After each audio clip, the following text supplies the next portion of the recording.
Hey, welcome back. Hopefully, lag free for the rest of the session.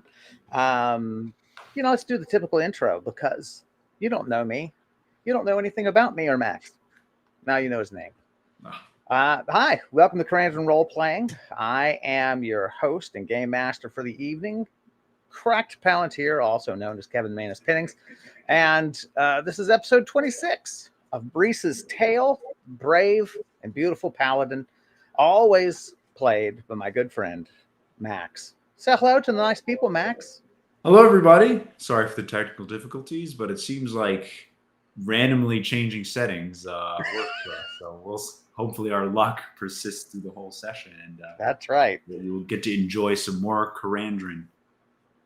That's right. Yeah, it was weird, but we got it sorted out apparently. So, fantastic. I say we just dive into it. Let's do it.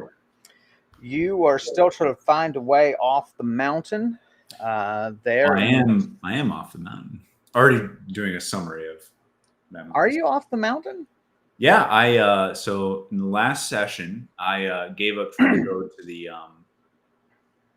to the forge, took another path, going just down the mountainside. I ended up on, I think, the other side of the mountains, the eastern side. Okay, right. The western side, and I'm in a valley now.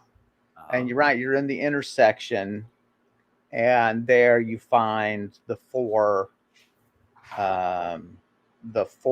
pieces of statue, and you're looking at those. We know that the statues appear sort of religious in nature. Mm-hmm. There's the statue of the eagle or falcon. It's hard to distinguish if you don't know your eagles or falcons. But owl, a swan, and the Iron Empress herself. Right. And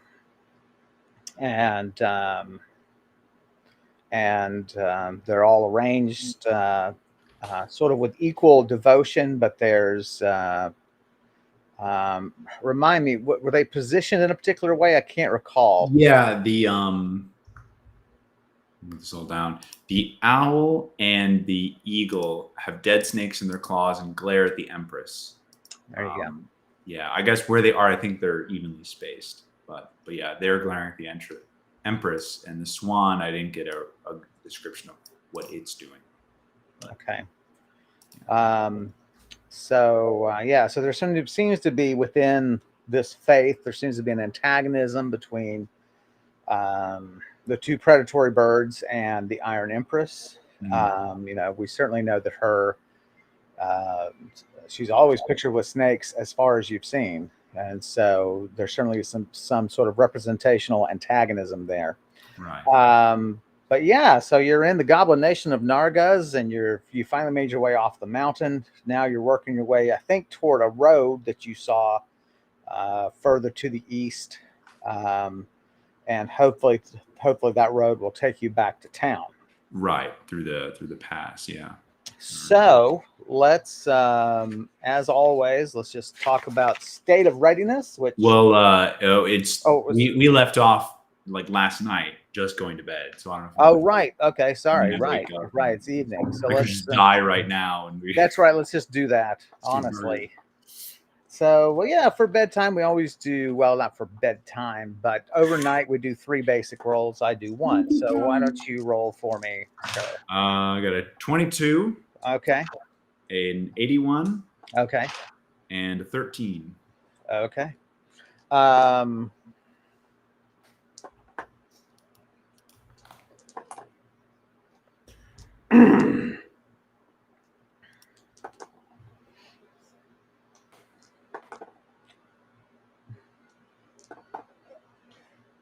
So you wake up very early in the morning.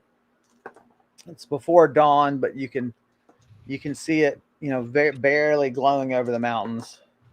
You feel fine. You feel rested. But sort of as you're, making a bit of a fire, to warm yourself against the chill, even though it is sort of April, the mountains are always chillier. You begin to piece together a dream you had in which the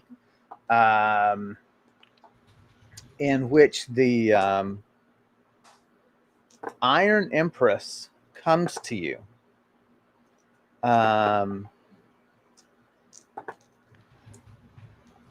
She is red-haired, which the statue's paint has long come off. Statues of your gods in the present day are painted.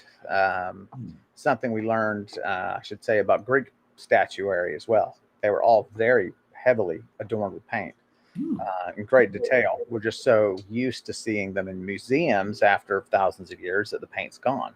Yeah.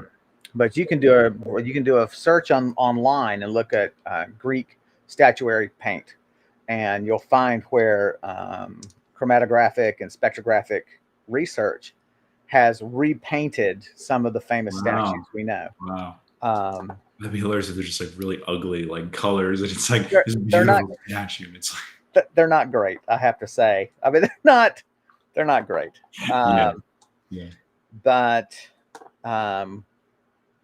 she is red-haired, Mhm. and she comes to you, and at your campsite in your dream, and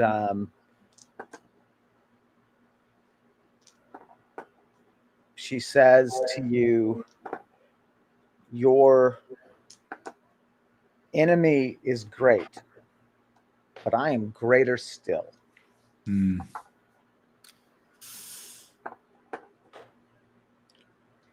Search for me in the valley, and I can find a solution to your problem."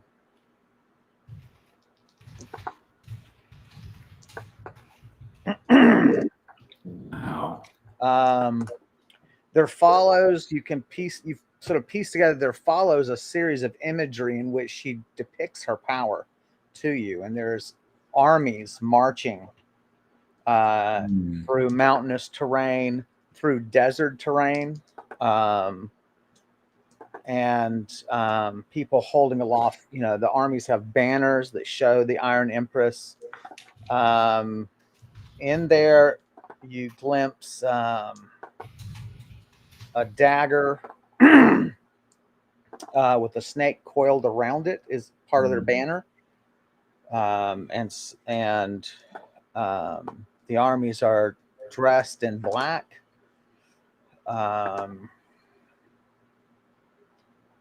And they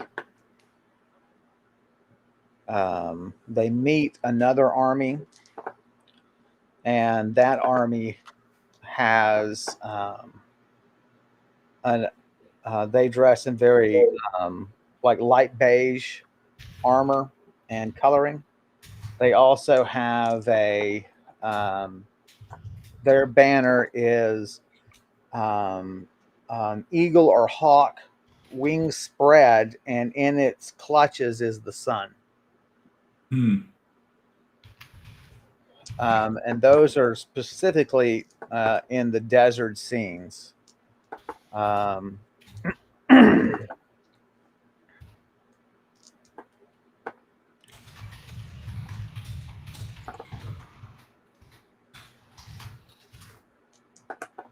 So there are scenes of towns burning. There are scenes of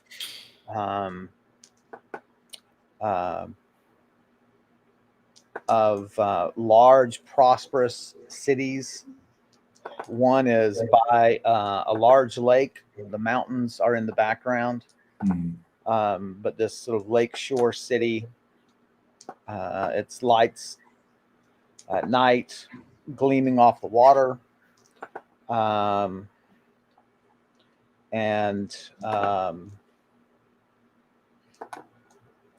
you're just sort of overwhelmed by all the imagery, and it feels very real.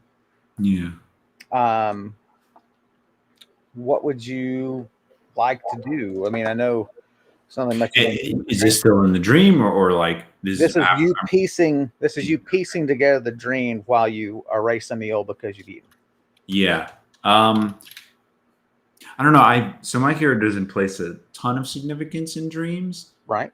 and I also don't see the Iron Empress as like a force of good. It's pretty clear she is at least reviled, by in all the imagery being destroyed and stuff. I don't know. I'm kind of thinking like meeting Verilag, like knowing her ways. I'm like, is this just kind of another powerful entity who, is seeking to persuade me into their service? Right. It's kind of my thought. In which case, I would ignore the request, Right. but be on guard. Sure. I mean, it depends. Is this fire? Is the frying pan cooler than the fire? Like, you know what I mean? Yes, exactly.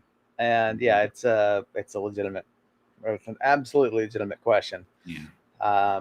So, I think I'll be like thinking about it, but like I won't pursue the option. yeah, you're not. Right now. Although, why don't you roll for me? That's probably the safest route to go. 70. That's not to say that you shouldn't keep your eye out for temples to explore. That means, if the god still has sway here, it would be interesting to find the location, maybe even report it to present day temples. Yeah, interesting. And, reduce her influence, maybe get some access to present day temples, it's a way of earning favor and therefore getting, access to herbs and libraries and information from present day temples. Mm-hmm. But of course, all of it may merely be a dream of no significance. And it's just the presence of these icons that drove you to dream. That memory. So, you just sort of ready yourself for the day. Are you, I guess you're in kind of a rush because today may be the day that Aldrich arrives at the keep. Yes. For our audience, if you don't remember, Aldrich is sort of a love interest for Brise. They really have kind of hit it off. You may object to the fact that love is the roll of the die, but in so many instances, just meeting the right person is a roll of the die. So yeah. And so Aldrich is on his way from the town of Convergence on foot. It's taken him, a few weeks. It's like at the earliest, he'll be at our home base. So it could be today. We'll find out. Right. If I make it home. So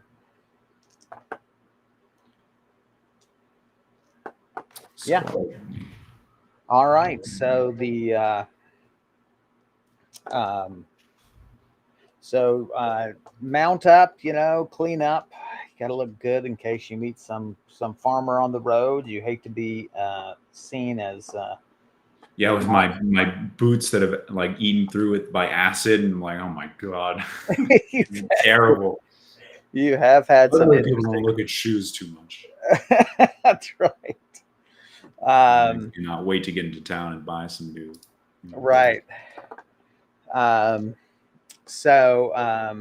right. So let's talk about state of readiness. What do you want to have in your hands? So I don't have my spear anymore. So I should have my shield in my hands and my, I guess my flail at my belt. Okay. While I'm riding, so I go just throw down my shield and pick up the flail. So right. Seems to be the best option. There you go. All right. So Um,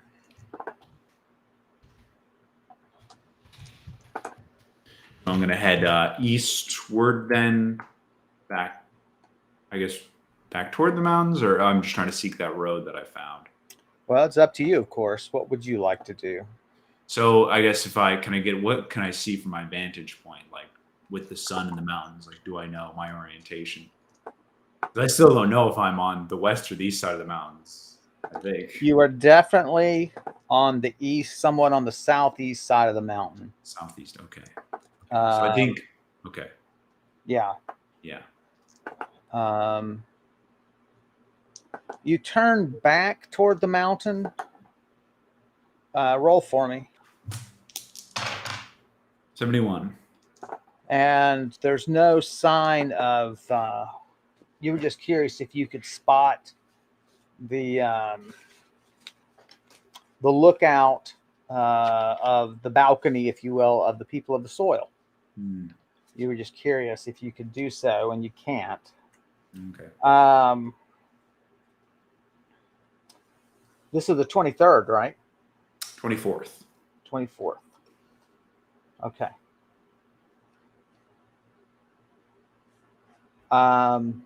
So as you're loading your horse, the flower people and the Trinidas arrive. Oh. Okay. When's the last time I talked to them? I guess we'll find out. It's been 3 or 4 days. Yeah. So I should maybe load up who the Trinidas are here in our beautiful captions function. Where are the Trinidas? But the Trinidas are tiny deer-like people that have been helping Brise with the question of Verilag, the great sorceress queen of the past, and they are trying to keep him apprised of what's going on in the valley several miles to the west, where a lot of things have gone down. So Karandrin, episode 13. I know we. That would be great if we could just remember. Like, I know I need to go through and do that. Yeah. Have references to things. Oh, the caption get cut off there. It did or did not? It did. It says Brise ... Right. Okay. Great. I thought I had a longer one about the Trinidas. Specifically, here we go. There they are. Right there. There's the one. Okay. So the flower people are literally some sort of sentient fae-like. The Trinidas they refer to themselves as fae, and they say that the flower people are certainly related to them. Sort of fae adjacent, if you will, also known as fae adjacent. Adjacent. My favorite Mexican food.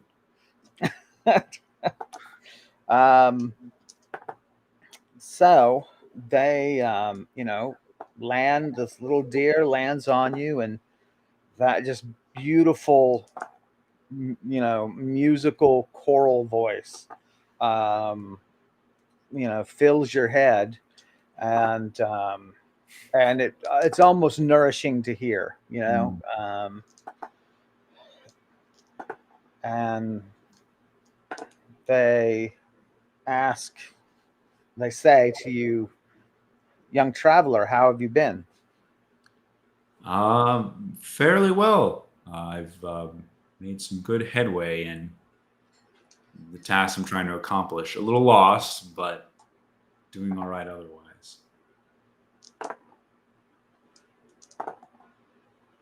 Good.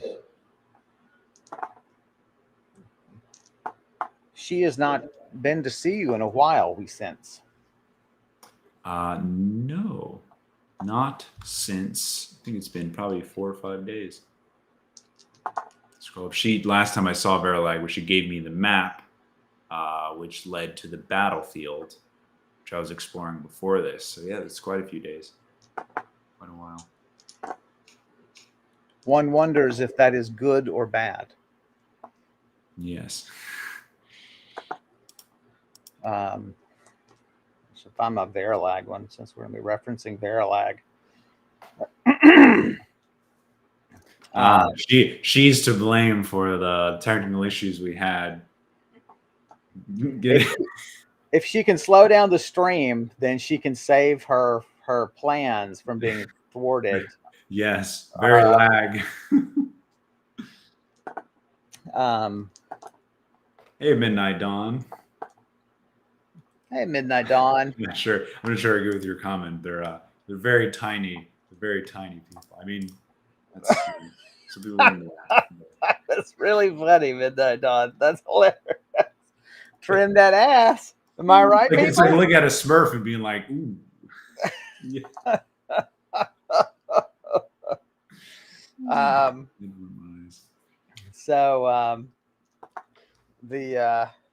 The Trinidas tell you that matters in the valley are holding steady. Okay. Everyone seems to be keeping their word. And I've lost his name. I'll have to find it here in a minute. Yeah, you're talking about, yeah. But there's a powerful halfling male in the valleys of an area called the Vetch. And they have... I got it here if you want. Yeah. Alverdal Kina. Alverdal. You want to send that to me in chat? Yeah. But this halfling is sort of a recluse individual of significant power, but doesn't appear to be magical power. It appears to be more like power of leadership, and and he and his entourage were contacted by the Trinidas because the Philistine, this undead race,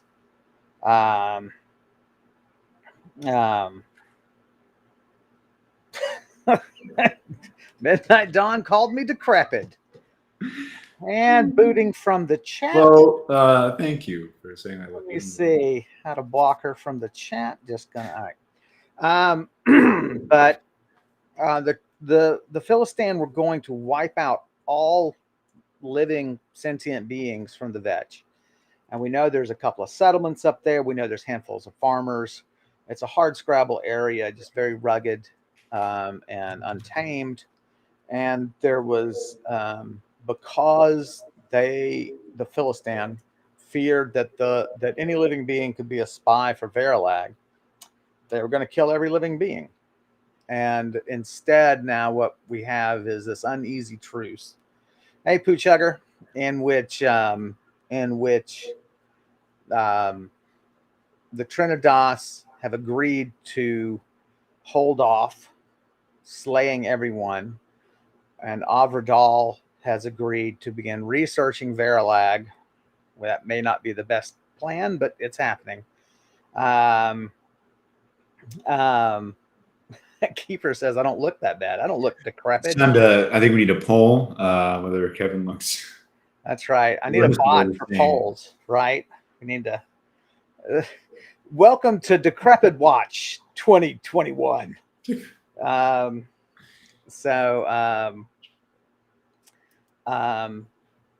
yeah, so the Trinidas are reporting that not too much has happened yet, which is good. Right. On either side.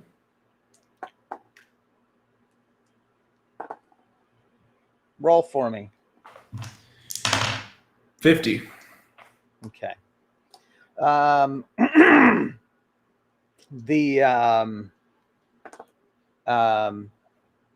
But they continue their research. The Philistine have committed themselves to reporting to Avradal anything unusual that occurs in the vetch that might suggest Verlag's presence. Okay. And so that's sort of the state of things. There are, they say, there are factions within the Philistan that, these tiny 1-inch deer are spying on that argue for another meeting with Avradal specifically for the purpose of ambushing him. Oh, okay. But they are in the minority. But they remind you that the Trinidas are inherently evil, and their thirst for destruction will eventually necessarily overpower their good judgment and best interest. No matter how many slaps on the wrist you can give them, they're gonna exactly, including destroying most of them.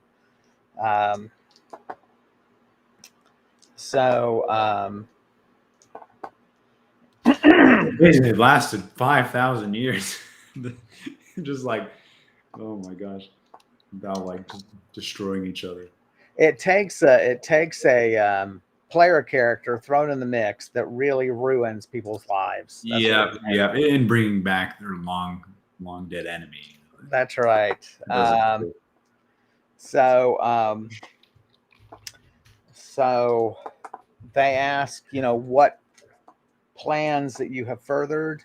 I don't know if there's anything that you need to report to them. I would just talk about that. They know about the current research that's going on with Adabir. Yes. Adabir's search. So I'll say that's continuing to go well. And I've found a couple of priest birds, the creatures that might be able to help in our search, I say. And, when are you hoping for a word back from them? I got that in my goals here. Meet with the priest birds on 4/30. So on the 30th. Okay, in 6 days. Plan to meet with them. All right. Midnight Dawn, I tolerate you very much as well. Every one of you.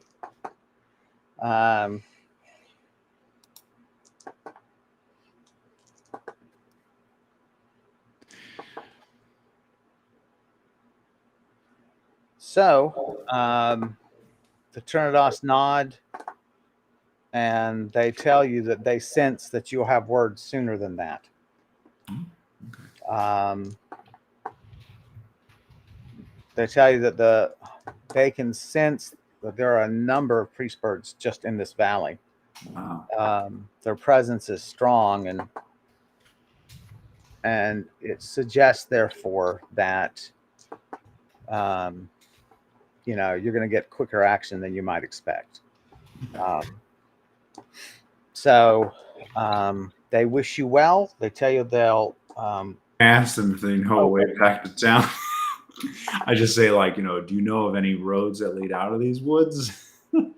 Might lead back to a city or to a settlement of sorts.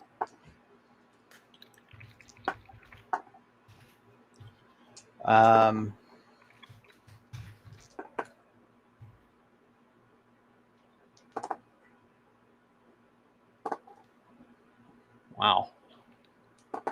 They say that their powers don't stretch in such directions, although for what it's worth. Useless.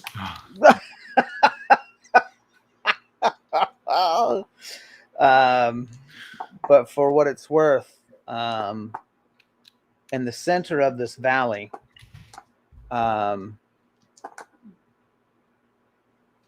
near the foot, and they gesture to this really steep mountain that sort of intrudes upon the valley. They tell you that there is a place of great evil at the foot of that mountain. It is no doubt a place of evil worship. Oh. You don't know what I rolled for that. It was crazy high. Wow. I follow up with that. Is it possibly related to the Iron Empress? And I went to that statue over there, if that rings a bell. It is possible, they say. Her followers marched in our woods many, many years ago. Oh, okay. There are places of worship of hers throughout the Vetch, as well as to the other gods represented here. Mm.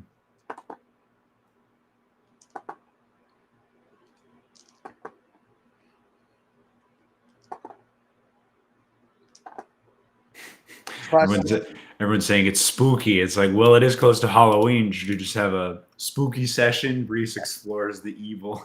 October is our it'll be our supernatural month. Like it's gone sort of more gothic and more, more horror based. Brise is just covered with blood. It's like hunting evil creatures.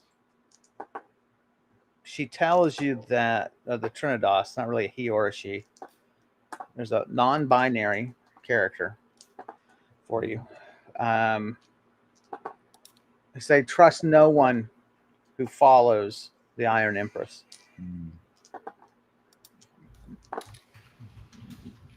Cruelty falls from her like rain. Oh, nice. Good line.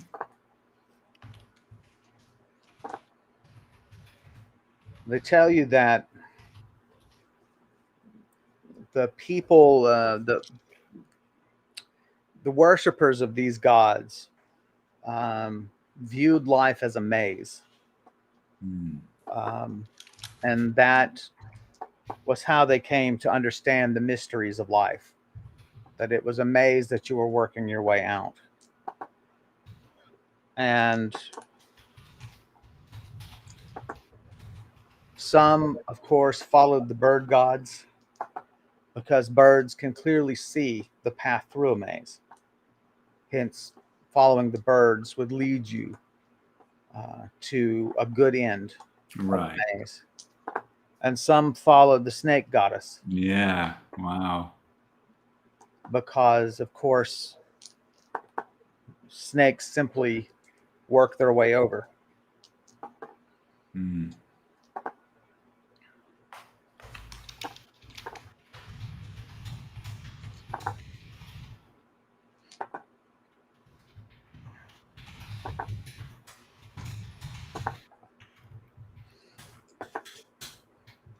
Be careful, they warn you.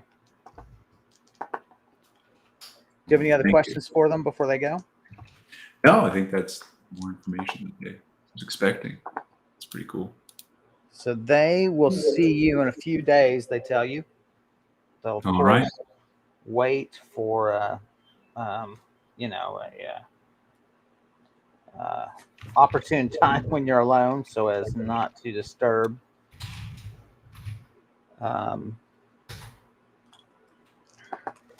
Interesting. Also, there's I remember an anecdote that said the Iron Empress was the breaker of the maze, like the breaker of the. That's part of the rhyme.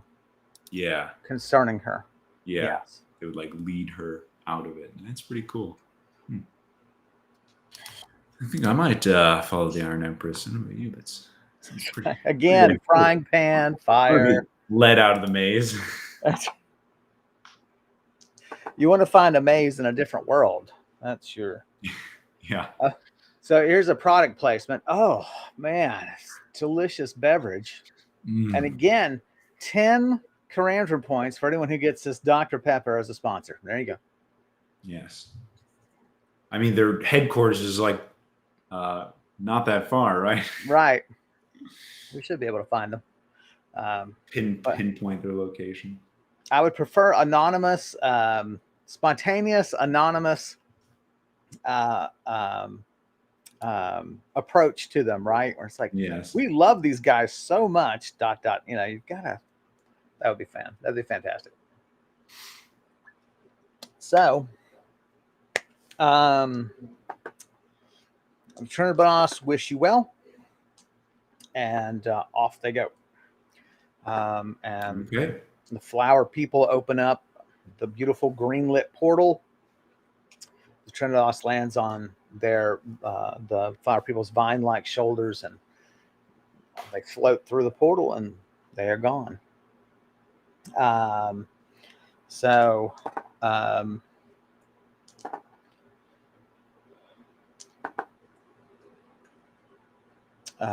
right.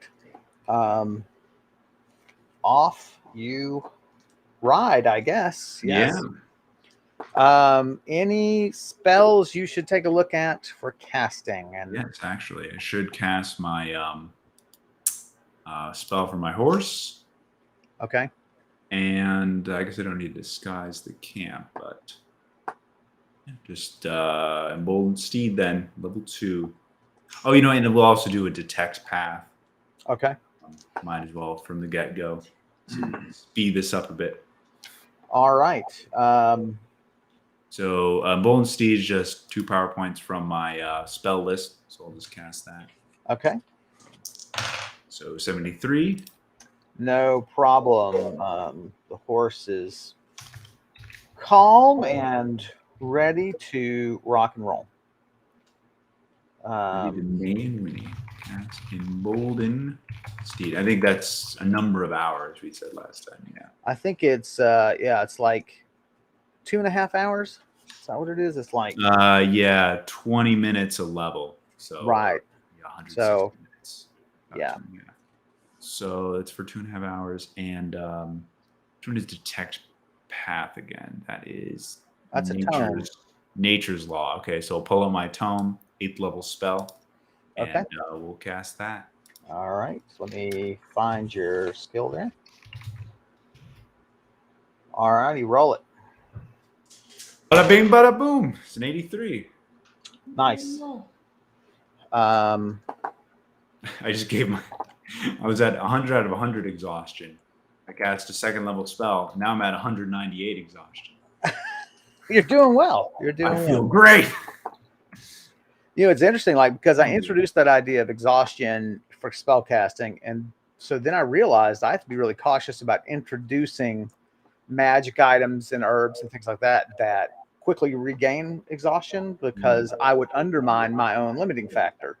And it's funny how in structuring a mechanic like that, you can then just completely undo yourself unthinkingly. Yeah. Yeah. It's very silly. And it's like everyone owns that magic item. And it's like oh, exactly. Yeah. Mass produced. The place is riddled with paths. Okay. The clearest one lies before you. What's the range on the spell? Wait,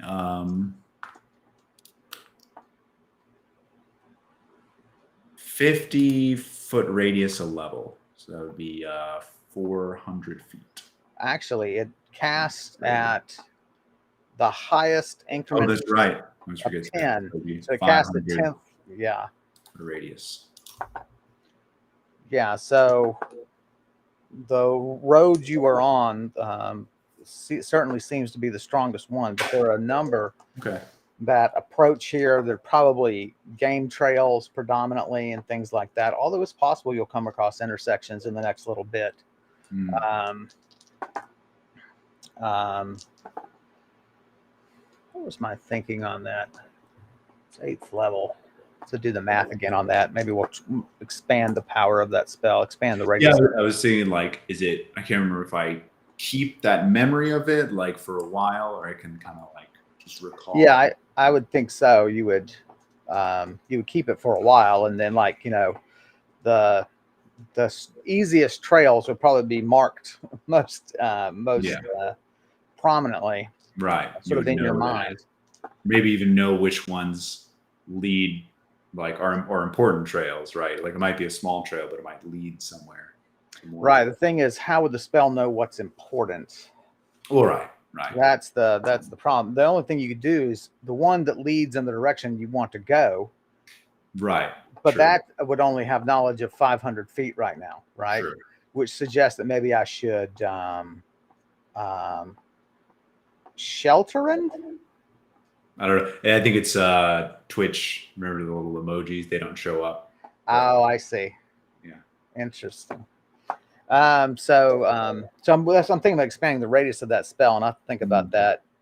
The one thing that does make sense that it's such a high level is that couldn't you use that to find like hidden paths? So it's like if something's like locked and disguised, it's like you just detect path and know like what's there. Right. That kind of makes sense that it's a more difficult thing to perform. Right. Although there you would use something like you would let the hidden paths kind of resist if it was hidden magically. True. Anyway. True. Like a bad casting might not find it. Yeah. Right. So I assume you're going to take the path before you. Yes. Which definitively seems like an actual old road. Mm-hmm. All right. So flail at your side and shield on your arm, and off you ride.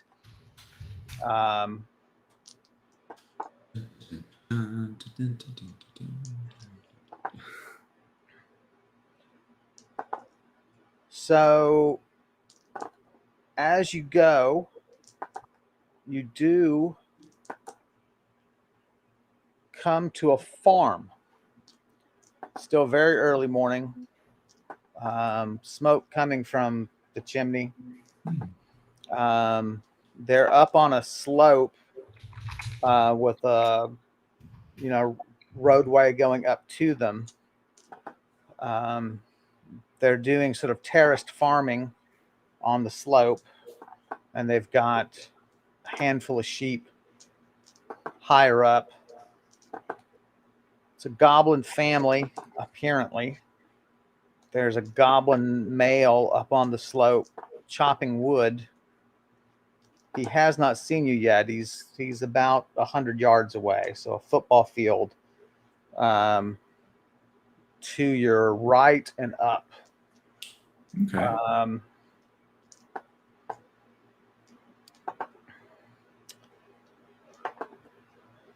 What would you like to do, if anything? Yeah, I'll definitely hail them. I want to ask them one about where this road leads, if I can get back to the major town. So I'll whichever one's closest to me, or just yell out, to them all. Midnight Dawn asks, "What kind of farming?" Oh, yeah. Territory. There you go. So, onion farming. That's right. That means kind of like it's what you do on a slope. Look it up. Search online for it. You'll see images of it. It's how you cope with slopes in farming.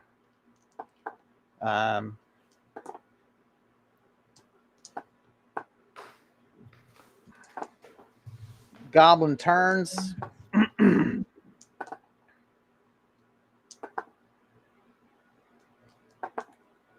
It's crazy. He looks at you. He waves, and he waves you on up. It's a trap. Okay. I'll come up on my horse and approach him. He makes his way down, sets his axe down. Terrorist farming.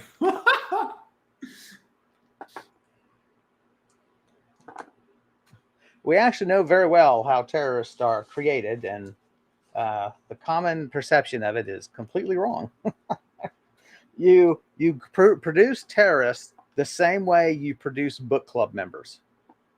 Like, seriously, that's what the research shows, is that the way that people enter terrorism is because they had a buddy who was a terrorist.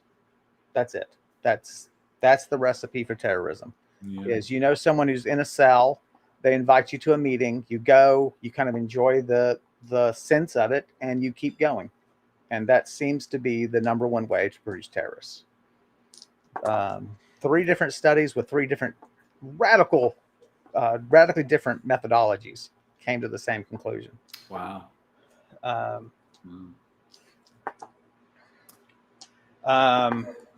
Speaks to you in Goblin, and is looking you up and down, is it's like, you're an explorer. How fascinating. Yeah. Yeah. What brings you out this way? Well, I a little lost actually. Came down the mountains trying to get to what's the town? Ballabry? The town? Yeah, Yeah. Ballabry. I'm trying to get to Ballabry, really. Oh, you're on the right track. Okay. Keep following this old road, and it'll end about a half day from here, and then it'll end on the road to Ballabry. You'll be wanting to take a right. Okay.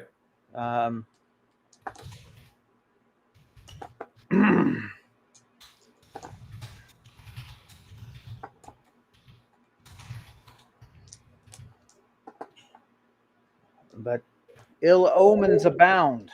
Is that so? The valley birds have been up in the air all night, and some this morning. Never a good sign. What do you think it might hearken?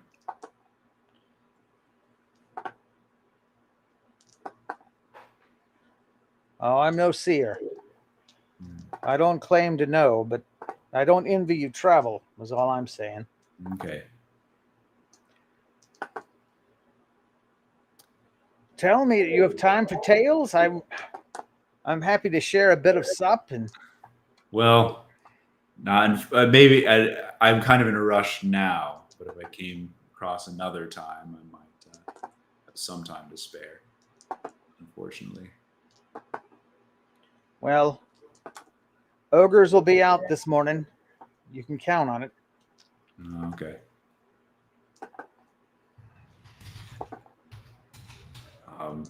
That's on the road, or They'll be hunting. okay. They'll hunt till early morning, and you've probably got a couple hours yet before they'll settle down. That's why we keep the sheep up in the upper pastures. We use wires on bells, trip wires here and there to let us know if they come stalking. Yeah. Try to chase them off with the bow. We've only lost 2 this year. It's not terrible.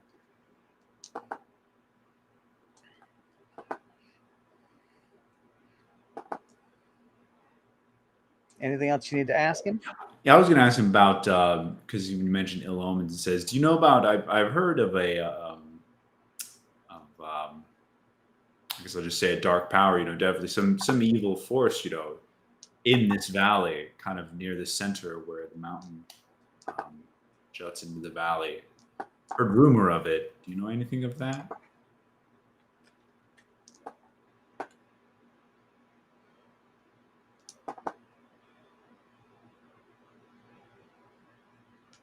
It's hard to tell what he knows.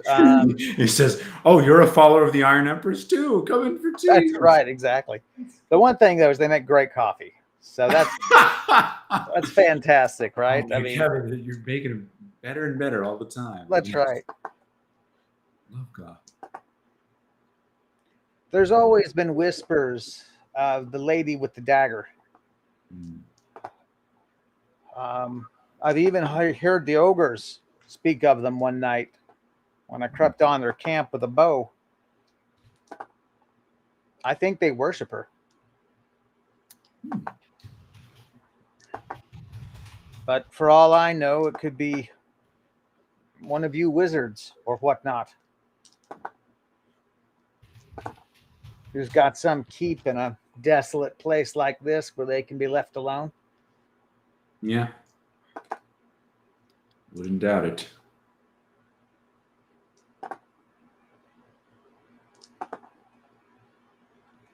One or two that we've killed, they've scarred themselves with the sign of the dagger. Oh, interesting. Sort of a Krug drawing on the arm, a scar drawing. A dagger with a vine going through it, wrapping around it. That does make sense. I think that's the snake. I tell him snake around the dagger. Roll for me. 45. So he just gave you a detail matching the description of something you've never seen but only dreamed. Oh, interesting. Roll again for me. Okay. Wait. 64. And so now, you are kind of processing the fact that dreams may be more than dreams. They may have more portent than you expected. Yeah. And it also suggests that you were being spoken with actually through your dream. Yeah.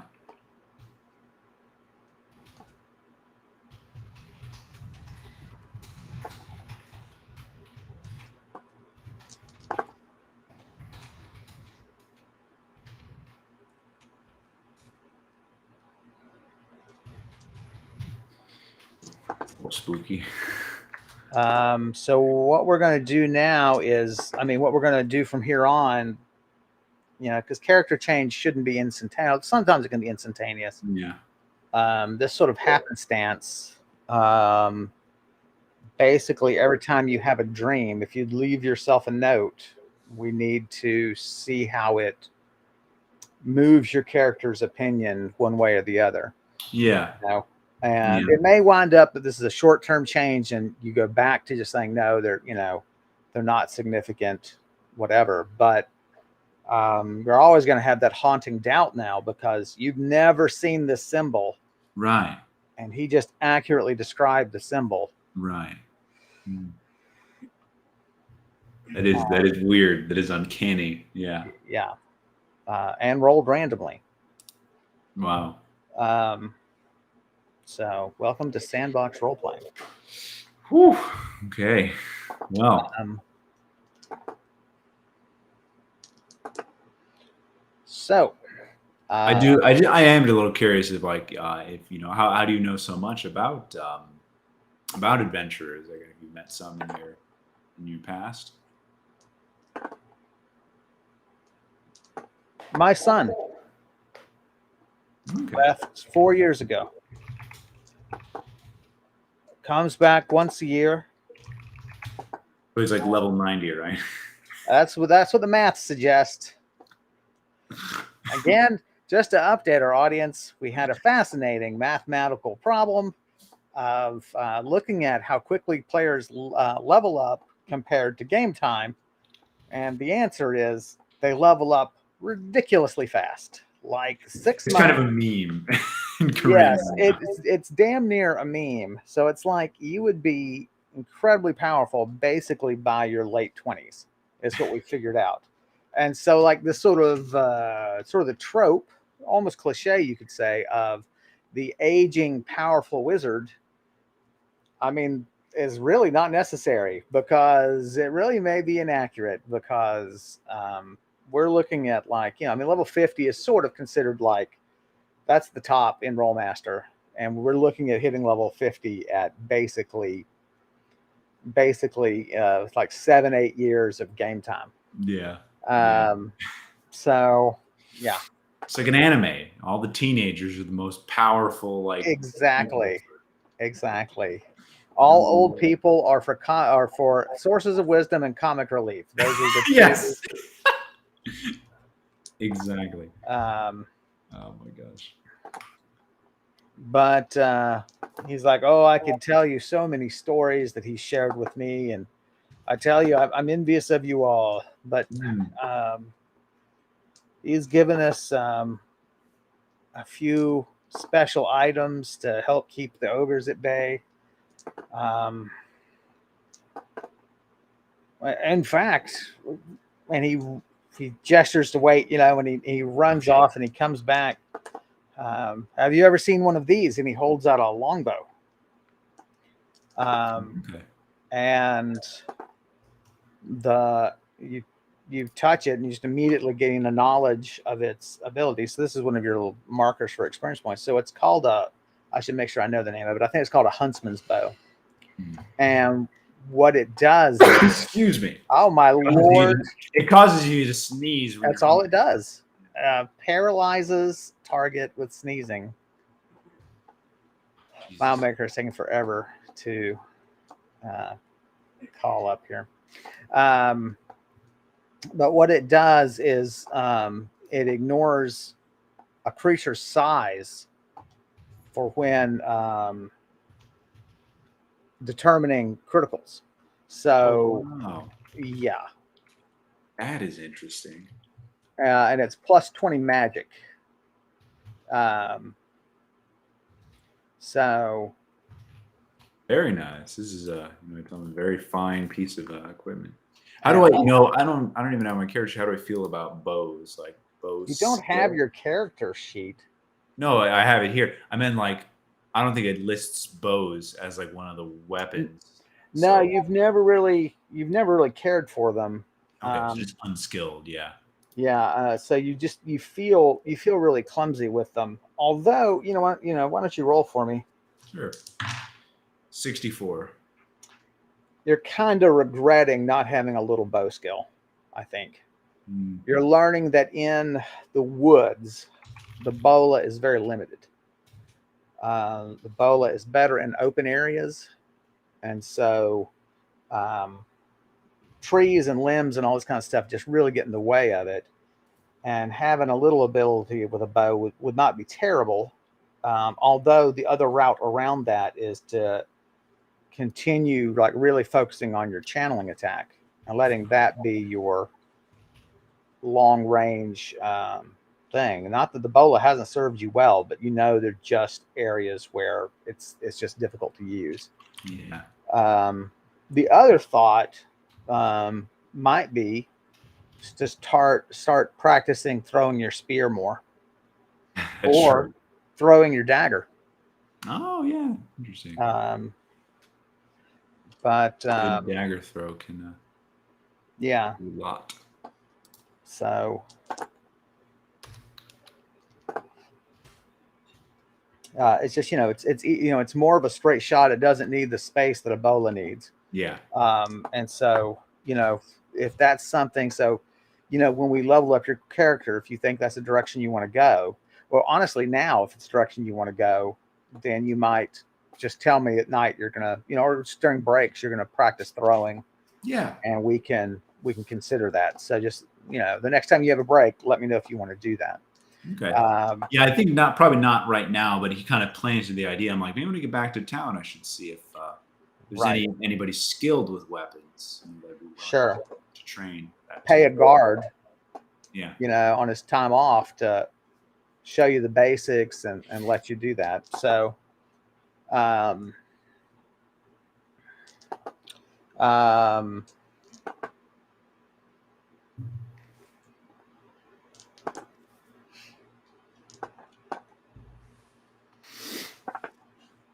he's very charming.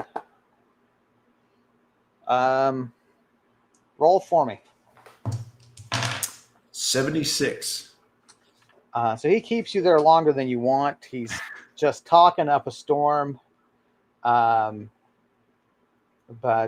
his charm doesn't, you force your way apart from him. Yeah. And so on. Certainly, he certainly is filled with information, and might be a good place to stop for help if you ever need it. Yeah, welcome you to adventures. He knows the lay of the land. He can defend against trolls. Right. You're well equipped peasant here. So roll for me. 9. Really quick. No, it's you brought this up before, but I love that. It's like a peasant, level 1 or whatever, character in another game actually knows quite a lot. If I tried to ambush him, he might actually have the upper hand on me. Yeah, I really like an organic world where things just make sense. Things follow from, one thing follows from the next, and so yeah, I mean he's actually probably level 10 or 15, right? But all of his skills have gone into farming, right, and not hit points. It's right, just right. they're not accustomed to getting hacked to pieces and dealing with that level of pain.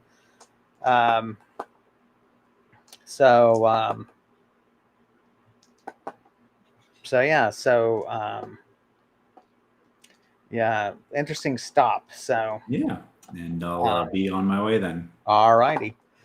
So you got a half day of travel. So it's probably going to be nightfall before you reach town. Oh yeah, agreed. But once I'm on the main road, maybe we can try to. I guess maybe if I'm on the main road, I can gallop and a little faster. Oh, that's true. So we'll see.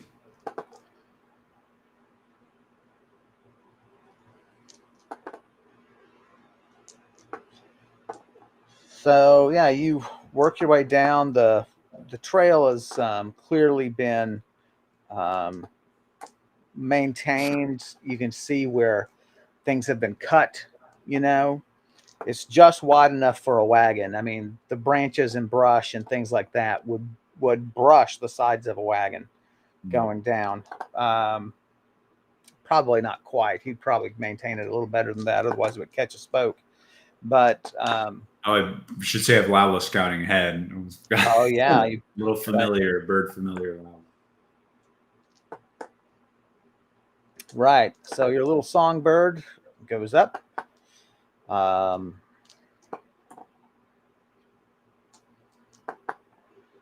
And yeah.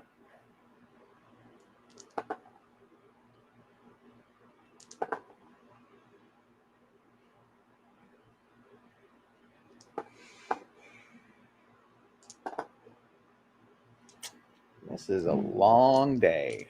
That's what that is.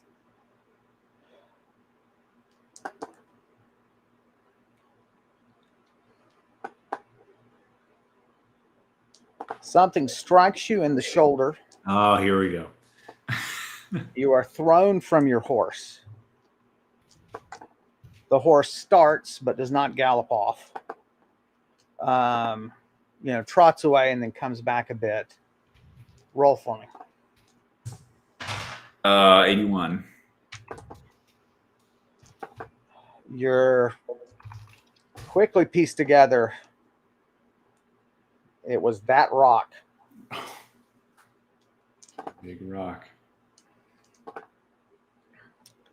Hit you from behind.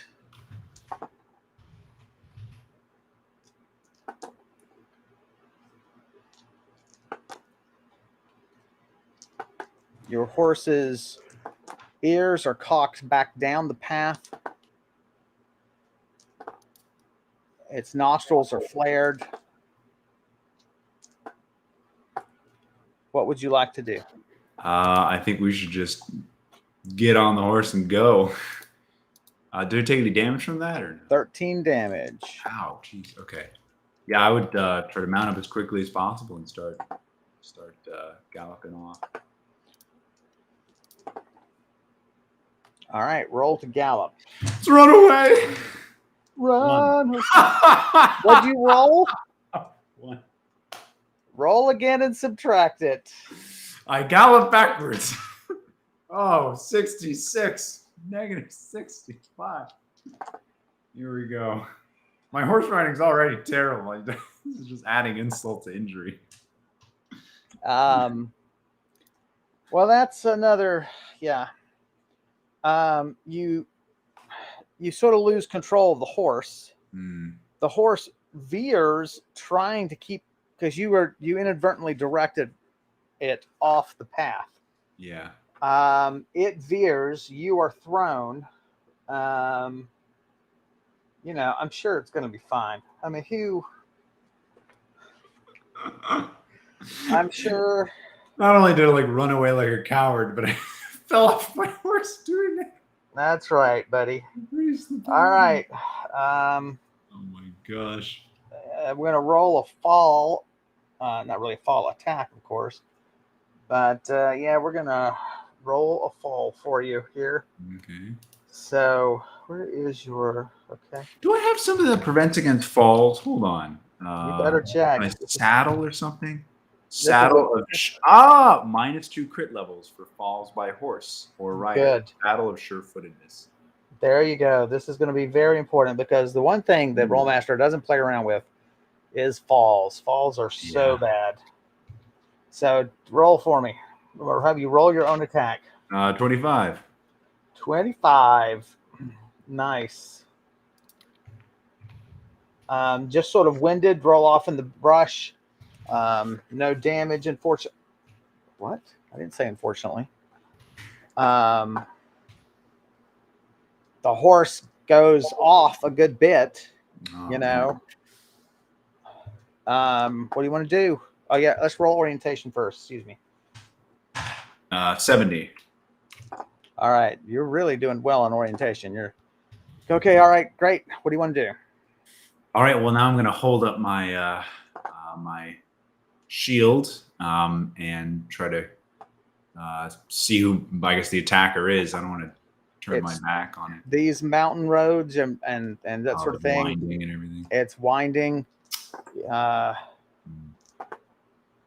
Oh. Roll for me, but you do hear them. Okay. 80. You hear yelling voices and angry grunts and heavy footfalls. It is at least 2 ogres. Yeah.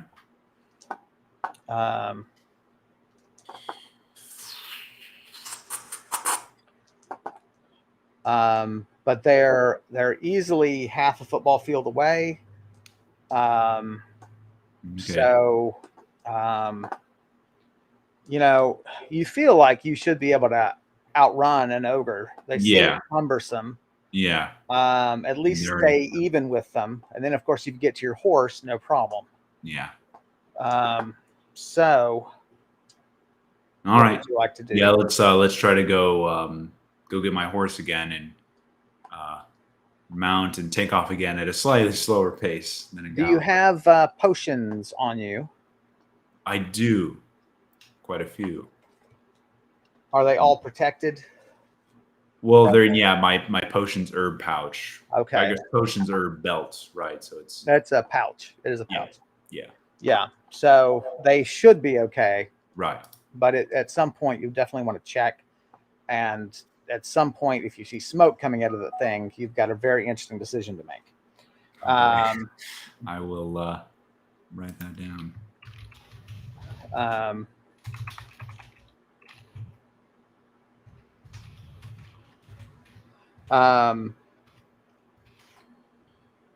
Yeah, so I'll head off towards my horse. Try to just quickly, not really being quiet. Roll to run. 33. Not great, but you're in motion. Make it to the horse. Glance behind you. They're still not visible. Laula is still way up ahead. Yeah. Hint. Yeah, I'm going to send Laula behind to look at the trolls, see what the distance is, how fast I need to go. You mount, you ride, roll again to, you'll accelerate a little more slowly here. 50. A decent roll. Off you go. You start at a trot. Laula passes you, whoa, hauling ass to go take a look. All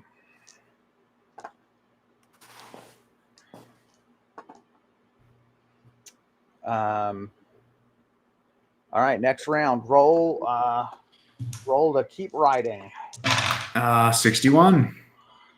You're now up to not a full gallop, because I don't think you would trust yourself to do a full gallop on here. Not again. But you're basically running faster than. You're basically running faster than you, as fast as you need to. You feel. Yeah. Laula spots them. You grant her just the briefest moment of attention because you really got to stay focused on the horse. You know, you're just not good enough to juggle all of this.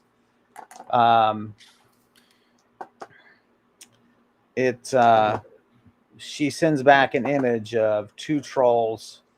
2 ogres? Sorry, 2 ogres. I get it mixed you up. Do that to me. You do toy with me. Trogers. That's right. They are running. They're heavily armed. And wow, one wears a crudely made surcoat, right? Which is coat. It's the coat you wear over your armor, right? Yeah. It's not really a coat. It's merely like a vest that you wear over your armor. And it bears what probably is a blood-drawn symbol of the Iron Empress. Oh my gosh. Wow. It's the dagger with the coiling snake. And the snake is very distinct. Now, mouth open, whereas the other one was just, he was indicating it was just a line. Yeah. But mouth open with a tongue sticking out.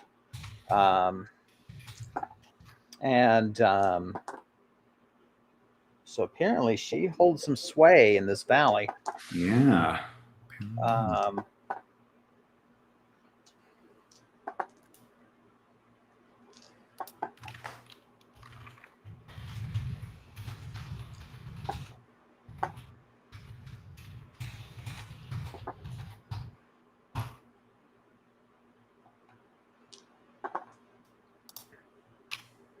So, all right, next round, roll for me. Okay. 92. Oh, nice. Very good.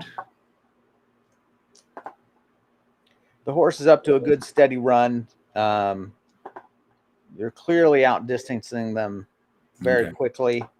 They are tiring very quickly. Not long distance runners, these guys.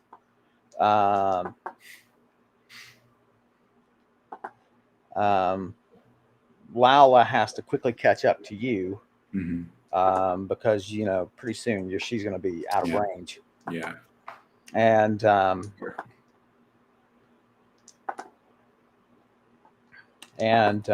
she returns to your shoulder. Do you want to send her further ahead? Yeah. Yeah. You're very glad that you did. The trail is about to become really rough. And so you slow down, and there's just sort of a rocky, 45-degree angle. You would have gone right over that with your horse, and who knows how bad that would have been. Roll to make it down that rocky slope. Okay, 61. And my saddle helps here too as well. So. All right, sure-footedness, right. And you get a general bonus from it too. I've got both your bonuses marked here. Yeah, good. So yeah, you pick your way down. It's nicely done. You're very grateful for those magic items. And you make it down slowly. Do you want to resume a gallop, or do you think you've got enough distance? Can I hear him anymore? Probably not, right? No. Okay, then we'll just slow trot then. Okay. A canter, as they say. Yeah. So many words for horse. I know. Gallop, canter, trot. So, yeah. One danger averted. Very nice. Yeah, that's the thing. Like all the other games, because they're module based and because they're sort of so microscopic, there's nowhere to run in a sense. You know what I mean? Oh yeah, yeah. And you're kind of expected to deal with everything that's here. Right. And my game doesn't do that, so it's a whole world. So there's always room to run unless things go bad. Yeah. But I guess the flip side of that is the module is designed for your level conveniently. Oh, right. Because that's how the world is. It makes sure that you can handle things before it deals them out to you. The one I like the thing in Karandrin though about an open world is you can run, sure, but you're going to get lost. And then where you're going to be. because the world's really big. So. Right. Yeah, I like that. I like all those tensions. I like a more complex game. I do. So,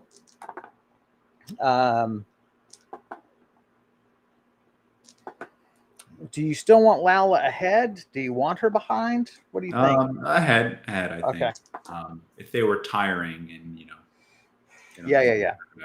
they'd rather pursue easier prey. So. Right. Oh, roll for me. 62. You do check your potions. Yeah, I was gonna say. And they're fine. Okay. The vial case really keeps them locked in. Yeah. It's a test tube holder. It's a wooden test tube holder. Yeah. And so keeps them locked in, and of course protects them from crush damage to the extent they can. A galloping horse is another matter, but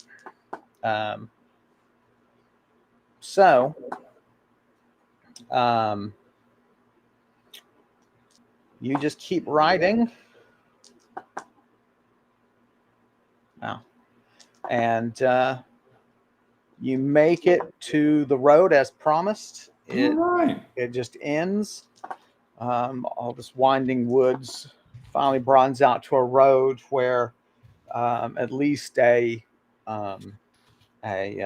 carts could pass each other somewhat closely. And I think a good time for a break. What do you think? Yeah, really quick. Does it feel like it's been half a day then? Like, sun in the sky, or? Yeah, it's pretty definitely. It's basically a little afternoon. Why don't you go in and race a meal? Yeah, exactly. And then we will keep going and get you to town.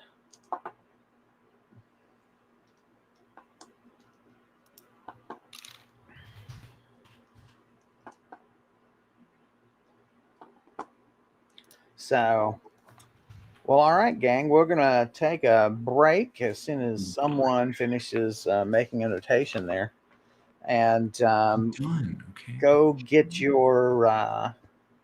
something to drink, and so on, and a nibble, and we'll be back after a while. So, thanks for hanging out with us, and we'll see you in just a second.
Well, hello. We're back. Hello. Just realized tonight I'm drinking from my Guess I'll Die mug. It was pretty fitting. Almost died falling off my horse. It's That is so good. That is so funny. Was anyone else? Kevin, you're a bit blurry, laggy on my side. You just like frames per second, very low. Does anyone else notice that? Or oh man, I hope this is not more of our accursed. It's different though. It's like you're choppy, not laggy. Weird. I mean, it's a different type of lag, right? Yeah. Bacteria, viral infection. You're still sick. I am predominantly fungal, I find. Infection. In my experience. Let me check the YouTube real quick. Yeah, I'm getting some responses that that's the case here. Oh no. Well, I don't know. I mean, do we press on? Do we thank everyone for coming? What do you want to do? You look fine on my end. I'm looking at the YouTube video right now. And your end looks fine. I've always thought so. Oh, thank you. Which end? Oh, that's right. Oh, yeah. I mean, on the if you pull up the YouTube, like you look clean and crisp. So. All right. So it improved me. Weirdly, I'm blurry in person. Exactly. I think that I'm just getting confused. So that's right. Well, I'll keep the YouTube up here. People, let me know if. Just everybody just chime in and let us know if you're having video. If you're dissatisfied with the quality of the video. More so than normal. More so than normal, he says.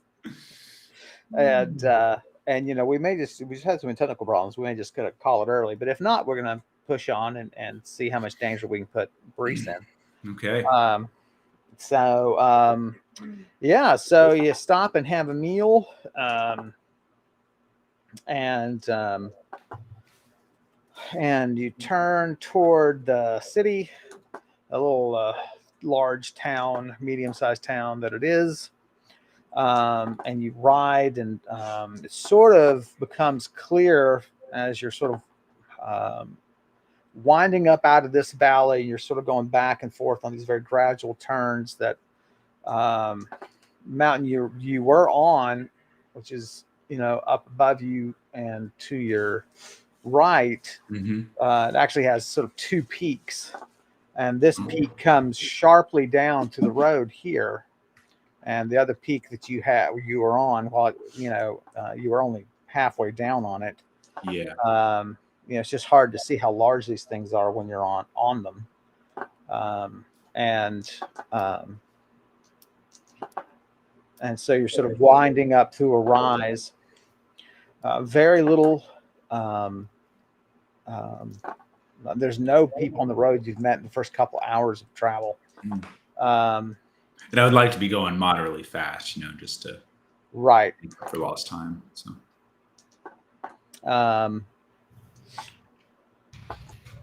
And probably a good idea anyway, because any delay might put you riding toward darkness. Yeah. So,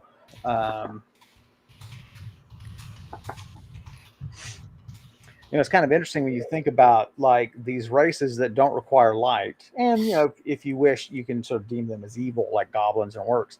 Would their cities just be black at night? Yeah. Like how ominous would that be? Like it seems like it's abandoned. Yeah. It'd be very interesting, and it would just be figures in the dark you would be passing, and there's all kind of questions about how a society like that would develop. That would be very interesting. Like, would it sort of be a 3-shift society? Because sunrise doesn't really mean anything to them. Warmth, I guess, would be their bigger indicator of wakefulness. It's interesting. Like, you get into those sorts of things where it's like, well, orc and goblin societies are more advanced because you get essentially 3 shifts of people doing stuff. Like it never shuts down. Yeah. I don't know. It'd be really interesting. You could do like a really cool sort of thing on that. So you begin to descend now after a couple of hours.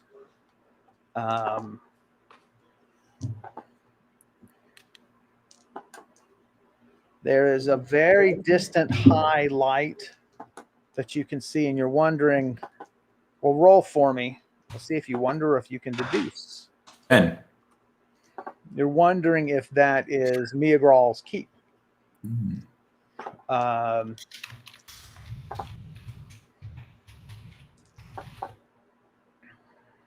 And so,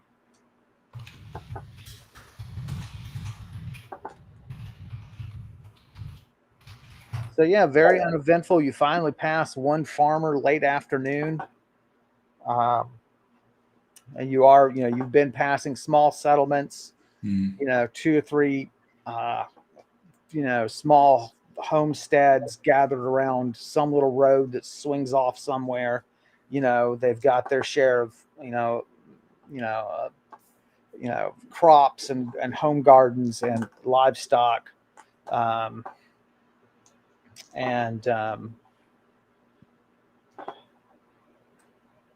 And you make it into town just as the sun is touching the mountains. Very nice. And you realize that couldn't be Miagral's keep. It's on the wrong side of the mountain. So it must be some other castle up that way. Yeah. Some other noble.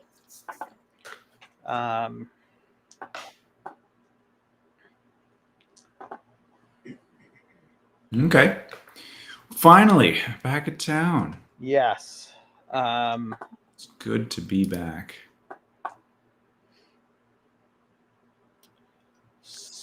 So now I decide, I guess, can I make it to the keep in time, do I think? Or will I be traveling too long in darkness? Yeah, I think you would figure that, you've probably got another hour of light. Yeah. You'll be pretty close to making it. Yeah. Okay. Then we'll just go straight with it. Because I do have errands to run in town, but I think it'll work better if I'm, go to the keep first, coordinate there, and then do all that. Gather news of the world and see what the status of things are. Yeah. And if we want, what we could do is we could end there, which I know is a little early, but we could end there. Then we could run your errands off screen. Yeah. So I have we can go over it when we get to it, but like some of them might be more interesting for people to see. Okay. Some of them more mundane. So we'll break it down once. Okay. All right. Sounds good. No one wants to see me get milk and eggs, but maybe they want to see me get a magic mace. That's right. All right, roll to navigate this godforsaken town that is so difficult to navigate. I don't like milk and eggs. Oh gosh, no, yeah. If everyone doesn't remember. Oh, do you need a drum roll? I might. Does anyone have a drum roll to spare? Because this town is innavigable. It is. Is that a word? Innavigable? Innavigable. Yeah. I like it. It might be unnavigable, but I don't know. I like to say innavigable.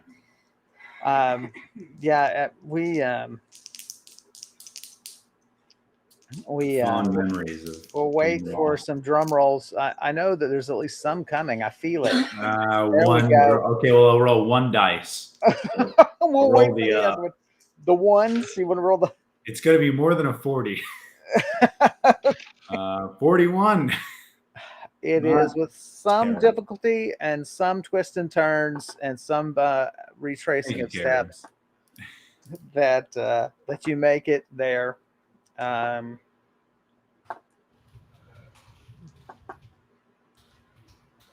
Roll for me.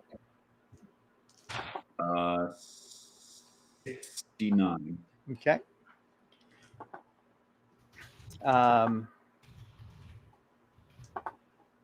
Up you go.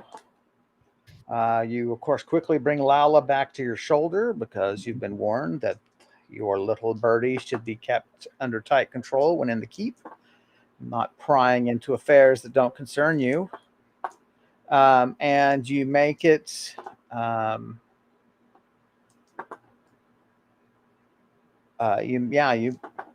enter the keep, no problem.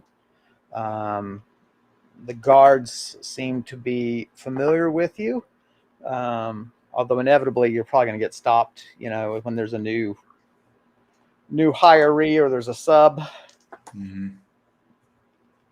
You're in the keep, Where to, sir? You're going straight to your quarters? I'm trying to see if Aldrich's here.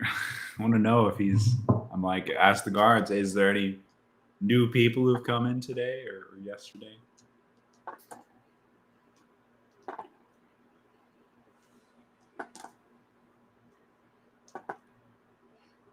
That's none of your business. You keep to your own affairs. Okay, well, I'll just go ask someone else then. I don't have time for this. Well, you let me go to my room, freshen up, get some better boots on. Right. And then we'll go inquire about that. So, yeah, let's go to my, tie my horse, go to my room. Hopefully no one stops me on the way. You were stopped on the way. Oh, God damn it, Kevin. I teleport to my room. I can't deal with this. And it's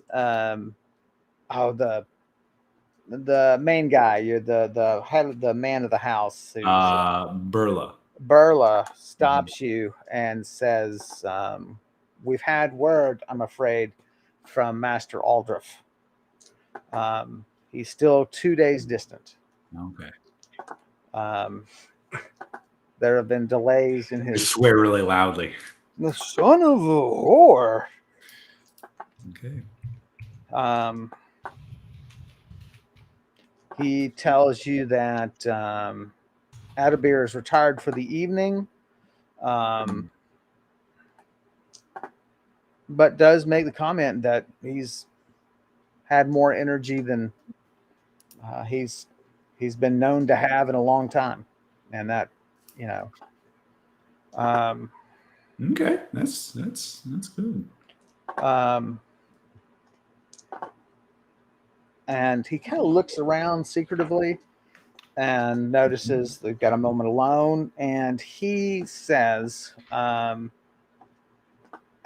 you should know that there are spies about. I don't know if the master has warned you, but I have been approached to spy on him.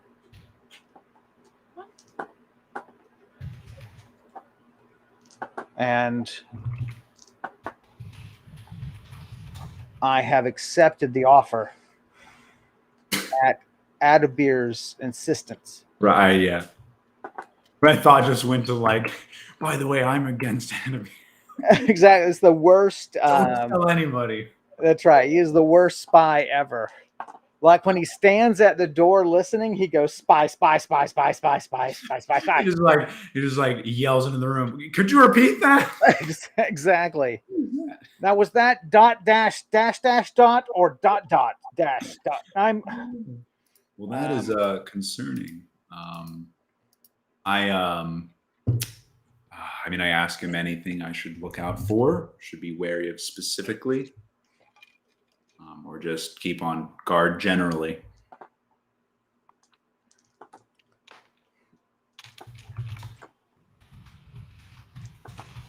It was one of the serving lads, a goblin, who approached me. I thought he'd be too young for this business, but apparently they start them early.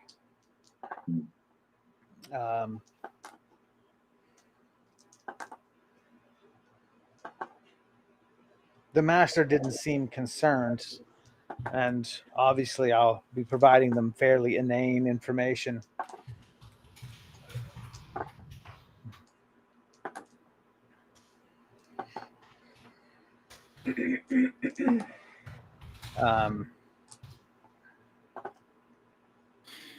Okay.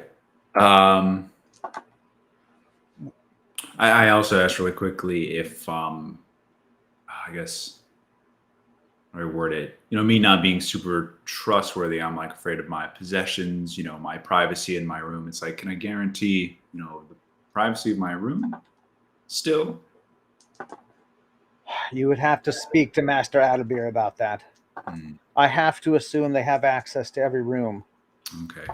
But Adabir, of course, would have the ability to take additional precautions.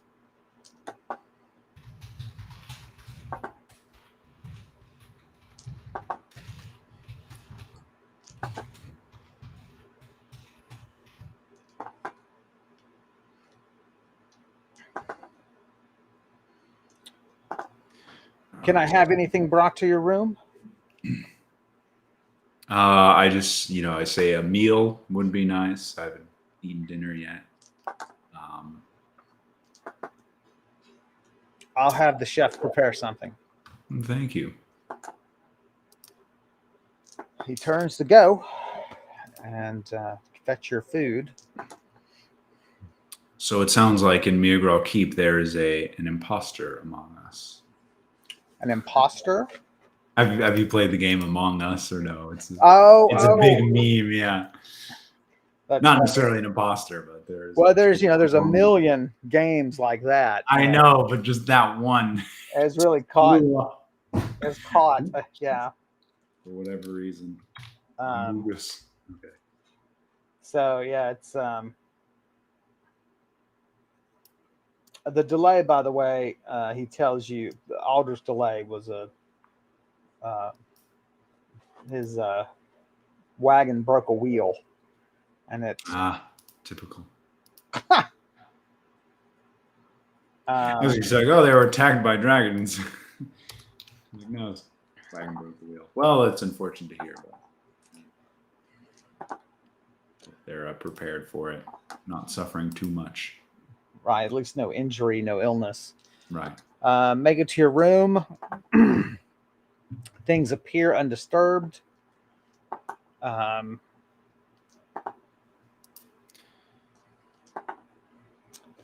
would you like to do? Probably still freshen up from the road, no doubt. Yeah.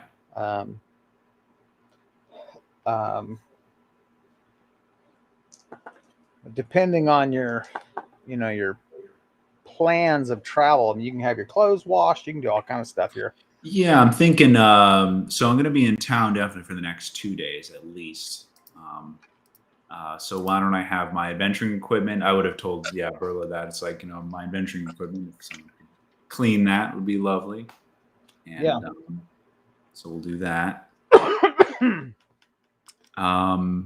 In my room, then I don't think because I'm going through my goals and stuff. I think we'll just unpack stuff. I'll mark it, put in the loot, in the room, and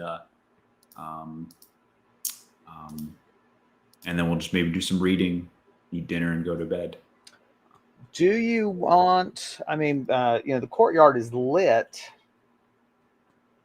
Do you want to go out and see if you can find an off-duty guard who'd be willing to teach you? Oh, yeah, that's true.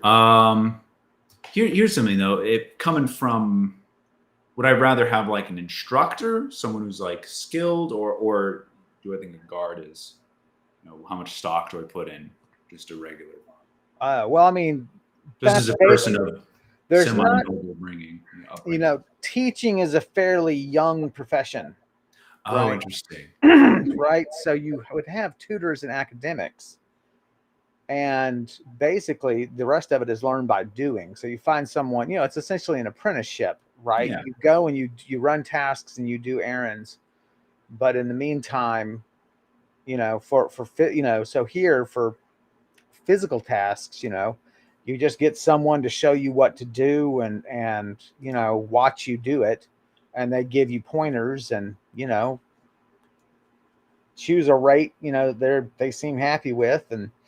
And sort of what I do is, I just sort of assume that your mindset is based on your profession, which we generally don't talk about, and because it's such a mechanical term in Karandrin.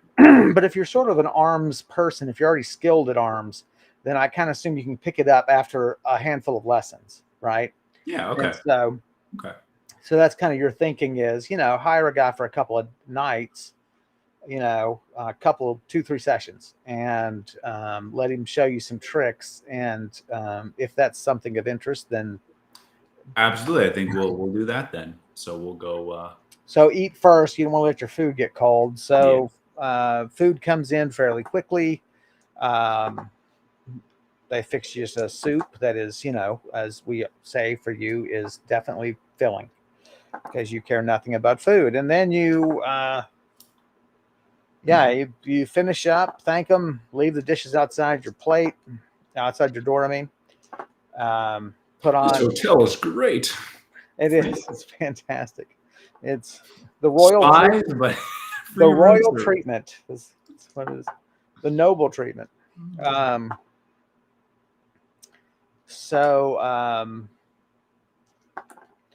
You might talk to one of the staff who comes and brings you your food, even because often what happens is it's families that will work in the keeps, right? Because someone knew someone. Hey, can you be a scullery maid? Yes, and ask if they've got a recommendation for you. Or you can just go and walk around until you find someone, someone in armor playing dice on their day off. You know what I mean? Yeah. So whichever route you'd like to take. Yeah, well, I mean, I'll go through the maids, go through that chain to see if there's anybody willing to help me.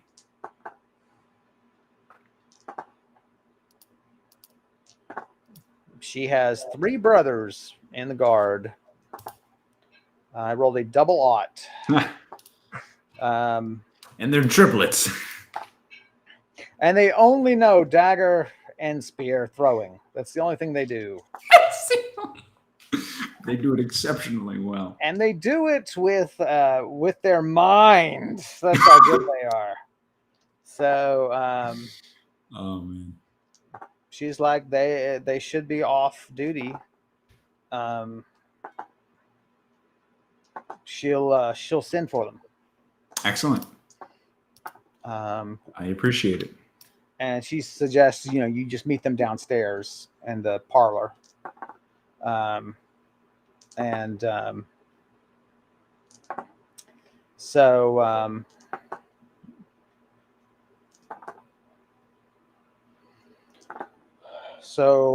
all 3 show up. They're big for goblins.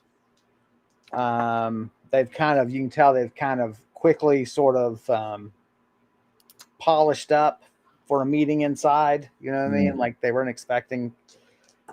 So, their thin little hairs are brushed to one side, and they've brushed some of the crumbs off of them from dinner. They're standing and hastily put on armor, and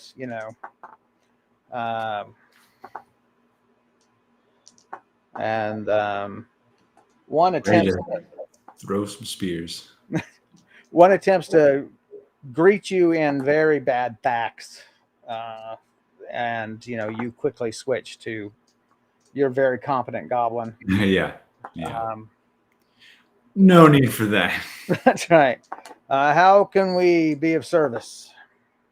So, well, I just say that I need practice spear throwing and knife throwing. And you 3 seem like competent men. Maybe one of you could help me practice for pay for a few days.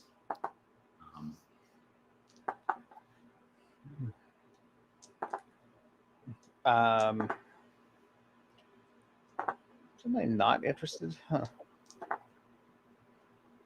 No, they're all kind of interested. They all kind of vie for your attention.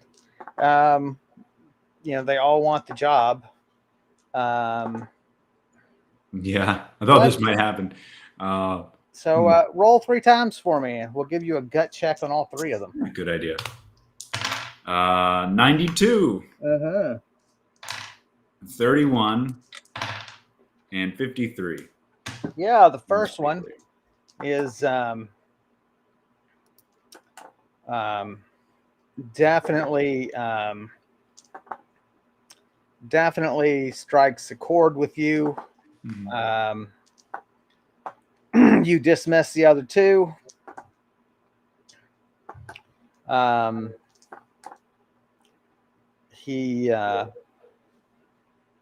He's like, these are knife throwing's a good skill for a lady, if you don't mind me saying. Being able to show a dagger is one thing, but if you really need to convince them, putting it in their buddy behind them is always great fun. How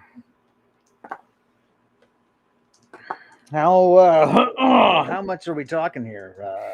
Yeah, do I know how much they are getting paid? Like, no, I mean, I don't think you would know. Roll though. See if you have an idea of what to give them. Yeah, 34. I mean, you could guess that. I mean, probably like if you think about a meal being, 2 to 3 copper, Right. right? So for every session or so, you'd be buying, basically giving them a free meal at that rate. So how many multiples of that would you like to go? I'll give them 1 silver a day. Seems like a lot. That seems like a lot. It does indeed. Yeah, but I'm hey, generous, so. And it's that ingratiating thing we talked about of, making connections and. Right. So I'm like, well, if you do a good job, I'll give you a silver every day. He does not do a good job of hiding his enthusiasm. He says, "Yes, ma'am. Yes, ma'am. When would you like to start?" I have some time now. Well, actually, is it too late? It's probably dark out, right? It's dark, but they can light torches. It's not a problem. Yeah. If you have some time now, we could. I'm still.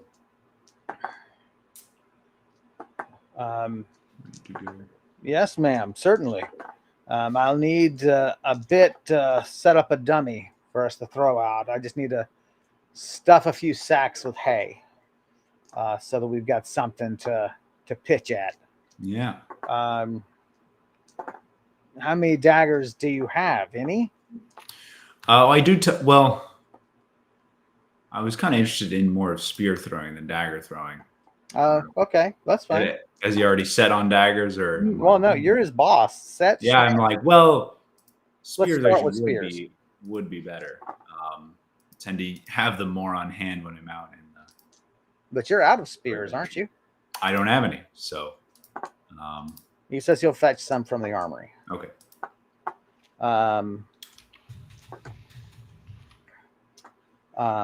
Yeah. What was your number? I'll look at your.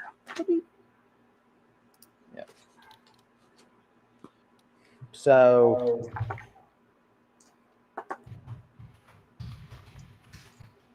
Should do a symbol. I'll think about that. All right, cool. So do we just say do some practice or? Yeah. So he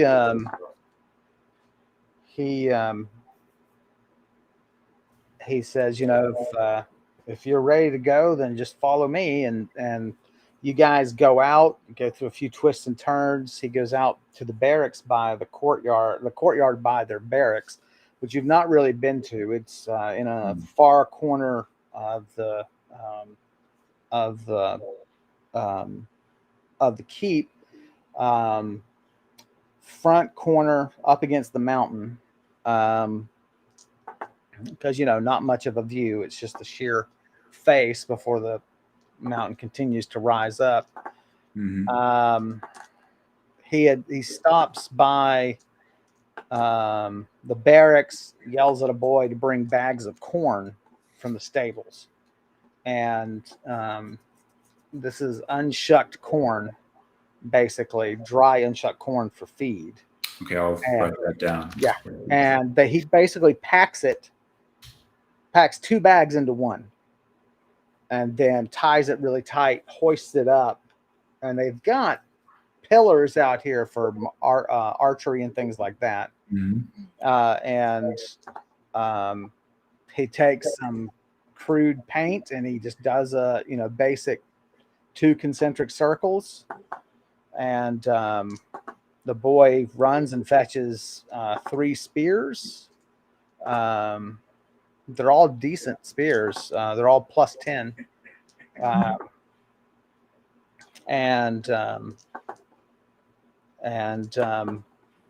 You spend a good hour just chucking and chucking and chucking and chucking.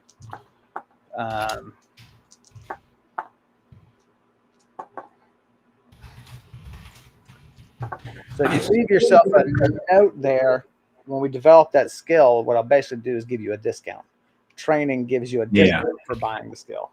And I'm going to leave a mark on your character sheet about the same. Nice. So I would not be wearing my gloves that help me throw better. By the way, feel like that's cheating, huh? Yeah, it's like, how do I develop the skill? If I have a handicap. Got a crutch there. It's like I'm like already better than him, like with the gloves. He's like, no. Okay, well, you've hit it every time. Let's try it with your eyes open. Let's see how that does. Oh man. So, hey, Arpin, sorry, I'm just seeing you pop on. Yeah. Well, so yeah, after that, I think I'll just do some reading and retire. Then. Okay. What are we studying tonight? Studying the second half of my Way of the Spirit. Yes. All right, roll it up. 29. You get half an hour in before your attention just wanders and you're too impatient to continue. And is there anything else you could shift gears and read something else if you want some? No, I mean, I think a long day traveling and stuff. I don't mind just interesting processing the day and relaxing and thinking about the Iron Empress and how great it is to follow her. That's right. I mean, whenever another evil entity offers you servitude, well, sorry, I'm already taken. I'm already taken. My dance card of evilness is full. Thank you. Punch card of evil. Punch card of evil. I get a free evil deed every 6 evil acts that I do. It's the Evil Scout motto: "Do an evil turn daily." That's right. The slogan, sorry. All right. Well, let's go ahead and get you through the next day. Yeah. And we can, depending on how you feel, we can decide when to wrap up, or we just keep playing. Yeah. Well, let's we'll do the morning routine and then go over if we want to go over what we need to do in town. Sure. So. All right. So give me the 3 rolls. We got a 96. Wow. Roll again and add that. 18.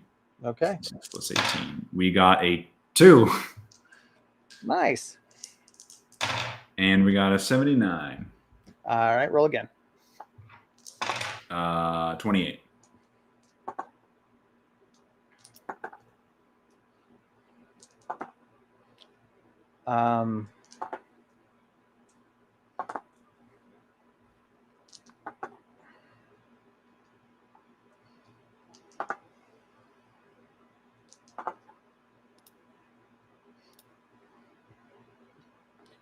You dream of a volcano. Oh. And you are walking up a very twisting path,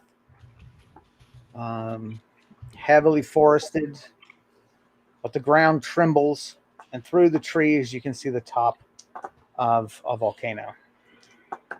Smoking, smoldering. The great fire mountain reaches higher and higher, and you keep climbing, and you realize that you have company. And walking beside you on the path is a towering woman with long red hair, falling below her shoulders, and she carries with her 2 daggers.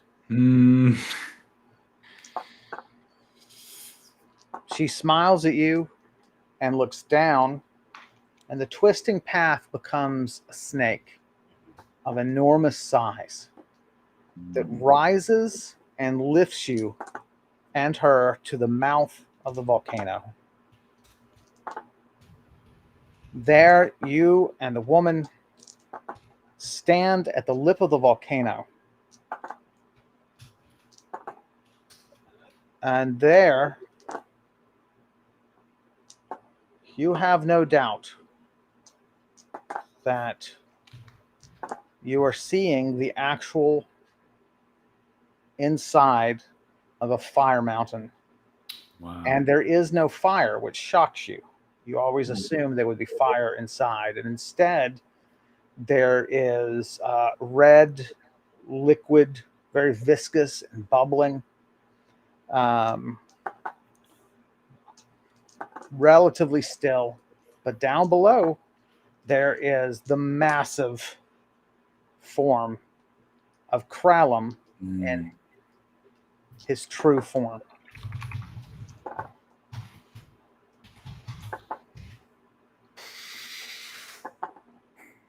Kralum says,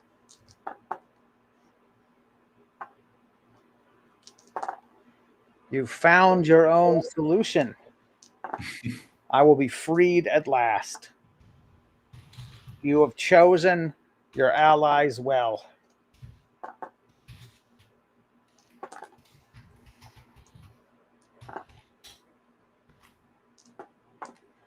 Kralum, clearly speaking to the Iron Empress,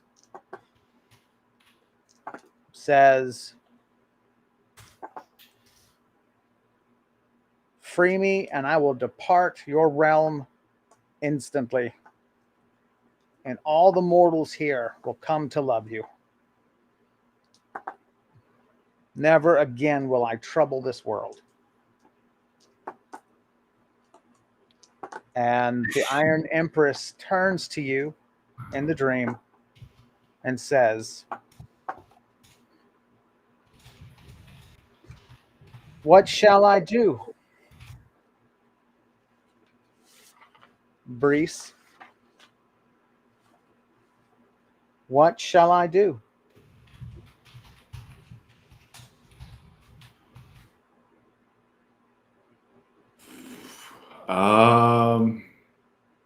Do I have? I kind of know what Max wants to say, but I don't know if Brise would say this. Max wants to say, "You stay out of my business, you cruel witch." Well, I feel like Brise would kind of think that. I don't know. I mean, certainly that's certainly, I can't say that's not on the board for her. Yeah.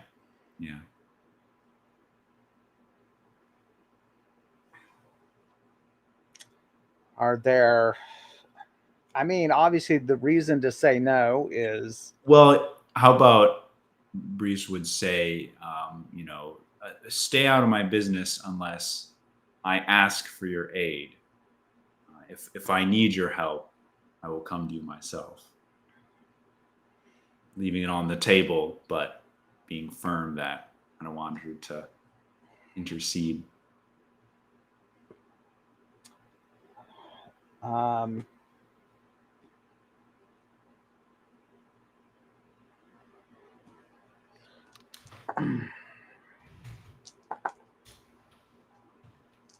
"Are you sure?" she asks. "One blow from my pet, and this demon can return to its rightful abyss. There is so much I could do for you. And your parents, your dead parents, emerge from the lava." What? Kevin. And hover before you. Wow.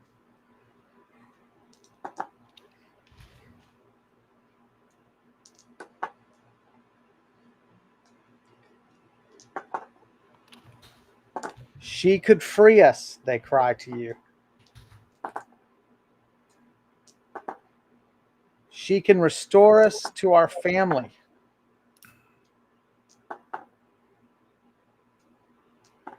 Her power is great.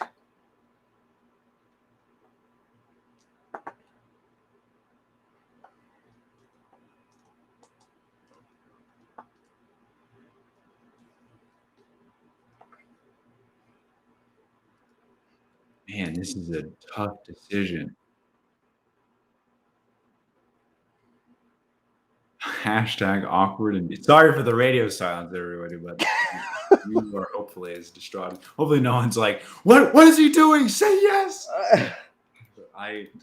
I mean, are there questions you want to ask me, her, yeah, of yourself? Brise wants to know, how does this have the feel of like trickery? What is my gut feeling about this? There you go. I was just thinking that I should have offered you that opportunity. I apologize. Roll it up. 13. Okay. Roll again. 91.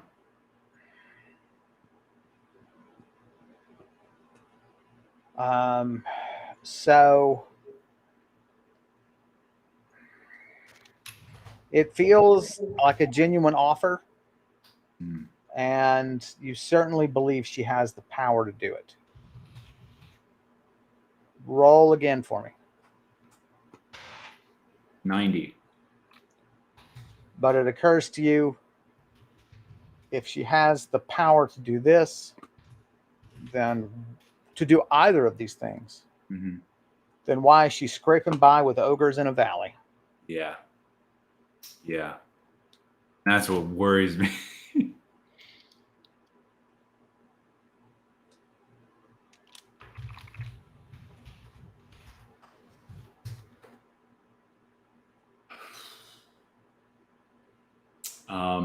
Yeah. So I would kind of reiterate what I said, is that I will ask for your help if I need it.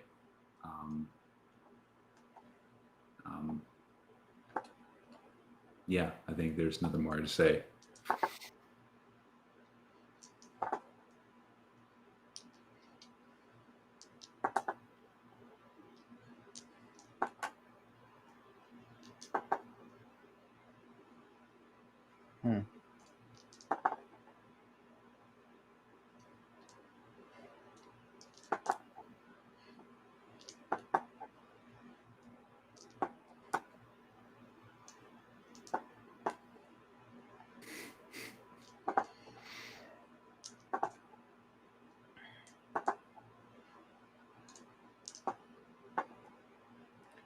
Your maze, she says, is thicker than most. And she pushes you into the lava. And you wake. How much damage? Oh, okay. Terrified.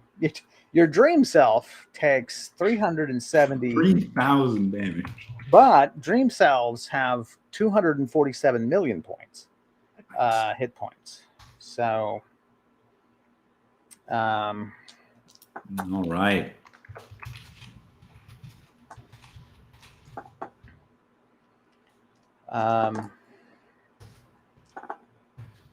Well, I think that's a good stopping point. I was like, I wake up after that crazy dream. Okay, there you go. Wow. So it is. Erase the silver for your guard if you haven't already. Yeah. There you go. So, well, another player on the field. That's always helpful in these really complex situations. Wow, I'm going to surround myself with evil, powerful women. I know.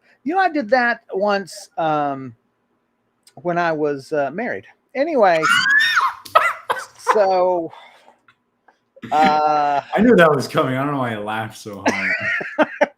why you reacted to it so unexpectedly. Wow. And so well, there we go. There we go, everybody.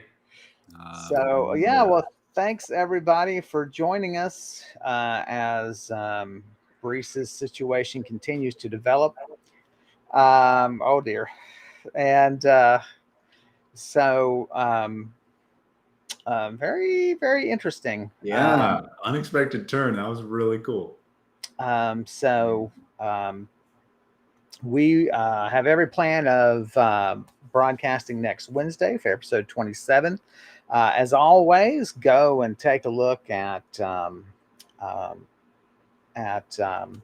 our new website, which I still haven't added anything to. I'm sorry. I'm going to get to it. But all, of course, is Max's notes, character sheet, personality, and take a look at our character artist for Brise there. They're at artstation.com. You can click on the link and see the other terrific art that Elliot has done for us, and the other work she's done generally. Also, please take a look at Max's